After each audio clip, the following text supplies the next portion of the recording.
नमस्कार, मैं TU news से आपके साथ जुड़ा हूँ। आज की खेत मजदूर यूनियन की राज्य स्तर की कन्वेंशन है, उसके मुख्य रूप से क्या मुद्दे हैं? ये जो कार्यक्रम है खेत मजदूर यूनियन हरियाणा का, इसमें कार्यकर्ता साथियों का सम्मेलन है और ये खास तौर पर आज के जो हालात हैं, जो आने वाला लोकसभा चुनाव है, उसके मद्देनज़र जो खेत मजदूर यूनियन के सामने चुनौतियां हैं और किस तरीके से उसमें एकता निर्मित होनी चाहिए, उसमें मैं अखिल भारतीय किसान सभा की तरफ से और संयुक्त किसान मोर्चा की भी परसों जो राष्ट्रीय स्तर की मीटिंग रोहतक में हुई है, उसके अंदर जो भारतीय जनता पार्टी को दंडित करने का जो आह्वान किया गया है, उसके लिए जो एकता बननी है, उसमें ट्रेड यूनियनों के साथ भी, खेत मजदूरों के साथ भी, किसानों की और जो अन्य जो तबके हैं, चाहे वो महिलाओं के संगठन हैं, युवाओं के हैं, विद्यार्थियों के हैं या अन्य जो कोई विद्वानों के और कर्मचारियों के संगठन हैं, उनके साथ एकता निर्मित करके ही जो ये आह्वान है कि भारतीय जनता पार्टी का विरोध करो, उसको बेनकाब करो और उसको दंडित करो चुनावों के अंदर। ये आह्वान लेके, ये अपील करने के लिए यहाँ पर मैं भी आया था और ये अपील साथियों से की है। उसका कारण ये है कि इस सरकार का, जो मोदी सरकार का 10 साल का कार्यकाल है, उसके दौरान न केवल रोजी रोटी को बर्बाद किया गया है, भयंकर बेरोजगारी पैदा की गई है, कारपोरेट लूट करवाने के लिए गैर बराबरी इतनी बड़ी पैदा हुई है। आप देख रहे हैं कि 4 दिन पहले ही कि 1% जो कारपोरेट तबके हैं यहाँ, उनके पास 40% से ज़्यादा देश की संपत्तियां उनके हाथ में दे दी गई है।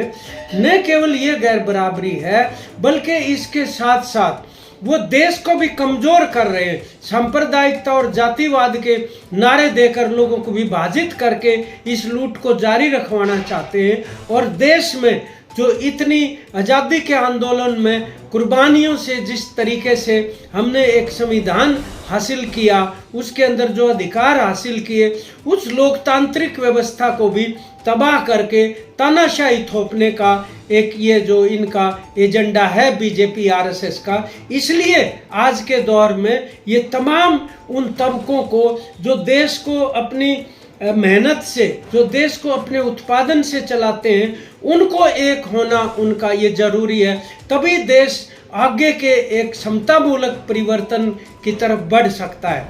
तो इस वजह से हम ये समझते हैं कि आज न केवल राष्ट्रीय स्तर पे और राज्य स्तर पे, बल्कि नीचे जिला स्तर के ऊपर भी और ब्लॉक और तहसील स्तर पे और गांव-गांव में इस प्रकार की जन पंचायतें किए जाने की ज़रूरत है। और उसमें इन मुद्दों के ऊपर बात करते हुए ये हमें संकल्प लेना पड़ेगा कि जो भी भारतीय जनता पार्टी को हराने वाली जो ताकतें हैं, उनको देखा जाए और उनके सामने भी हम अपने ये एजेंडा रखें, ताकि ये जो जात पात के ऊपर वातावरण बनाना चाहते हैं या जो फिरका परस्ती का, कहीं हिंदू मुसलमान करने का जो इनकी चेष्टा है, उसकी बजाय हम ये समझते हैं रोजी रोटी के जो सवाल है, शिक्षा और स्वास्थ्य के जो सवाल है, सामाजिक न्याय को जो सवाल है और जो देश के अंदर कृषि क्षेत्र को जो बचाने का सवाल है,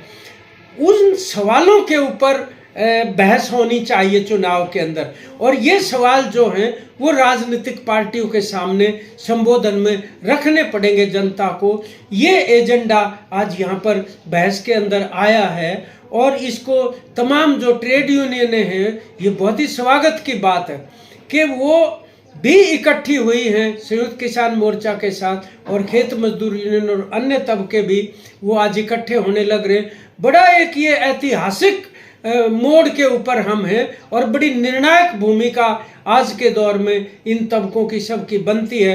हमें उम्मीद है कि ये इस आधार के ऊपर, इस संबोधन के इर्द गिर्द इकट्ठे होके भारतीय जनता पार्टी को निश्चित तौर पर सत्ता से बरतरफ कर सकते हैं और उनको हराया जा सकता है। न केवल उनको हराना जरूरी है बल्कि उनको हराना संभव भी है। और ये जो 300-400 की सीटों की वो बातें कर रहे हैं, एक मनोवैज्ञानिक प्रभाव छोड़ना चाहते हैं लोगों के ऊपर, जैसे जीतना तो इन्हीं को ही है। वो एक बिल्कुल थोथी बातें हैं।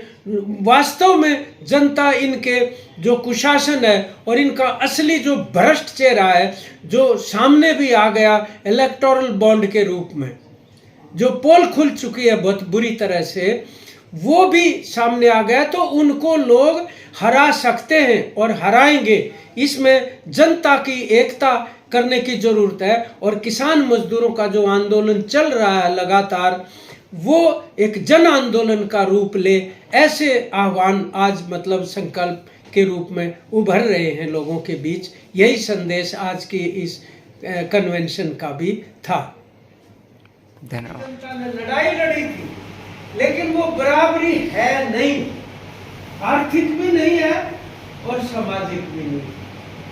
लिखी हुई है, संविधान इस बात की गारंटी करता है कि भारत में पैदा होने वाला हर एक इंसान, आदमी हो, औरत हो, किसी उम्र का हो, किसी धर्म को मानता हो, किसी जाति से ताल्लुक रखता हो, सब संविधान की नजर में बराबर माने जाएंगे, ये लिखा हुआ। और कोई भी कानून बराबर लागू होगा, ये भी लिखा हुआ। लेकिन हमें पता है ऐसा नहीं हो रहा। 75 साल की आजादी के बाद भी जिसको ये अमृत काल कह रहे हैं, आपने 9 तारीख को एक जींद के अंदर रैली हुई थी वामपंथी पार्टियों की, आप उसको गए। उसमें कॉमरेड सीताराम येचुरी ने अपने भाषण के अंदर एक बात कही थी कि ये जो मंथन हुआ आजादी के आंदोलन का,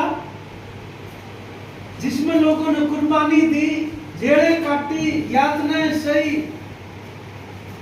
फांसियों पर चढ़े, वो जो मंथन था, समंदर मंथन, उसमें से जो अमृत निकला वो था, और किए का आधा आ गया, और जो जहर उसमें से लिखड़ा वो मेहनत कश जनता के हाथ में, उसको भुगत रहे हैं।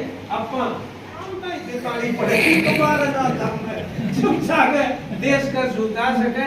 इन्हीं शब्दों के साथ एक बार फिर आप सभी साथियों से ये अपील करते हुए कि कम से कम समय में हम जगह जगह इस एकता को बनाते हुए और आप आज देश की इस काम में मजबूती के साथ जुटे और मेहनत कश जनता के जो मुद्दे हैं वो लेकर आने ही इलेक्शन में। और क्या है कि बजाय इसको बता भाई, नरेगा पे बता, प्लाटों को बता, शिक्षा स्वास्थ्य को बता, के बोल रहा है तू जो खड़े हैं उन पे सवाल नहीं करा गया अपन, वो सवाल अब अपन उनके सामने करने पड़ेंगे, नहीं तो वो दूसरे मुद्दों के ऊपर रोड़ा कर करके और लोगों को वोट ले जाएंगे। तो इन्हीं शब्दों के साथ मैं आपका धन्यवाद कि ये मौका दिया आपके सामने विचार रखने का। मुझे उम्मीद है कि हमारे जो जनवादी संगठन है, अपन तो लाल झंडे वाले किसान सभा भी, सीटू भी, खेत मजदूर यूनियन भी, तो लाल झंडे की उस एकता को मजबूत करके जिनके नाम भी हैं लाल झंडे, उन्हें भी अपनी गैल लेंगे। ये अपने संगठन का उद्देश्य है। आज पूरा करते हुए इतिहास में हमें चूकना नहीं इस मौके के ऊपर। इसी अपील के साथ बहुत बहुत धन्यवाद।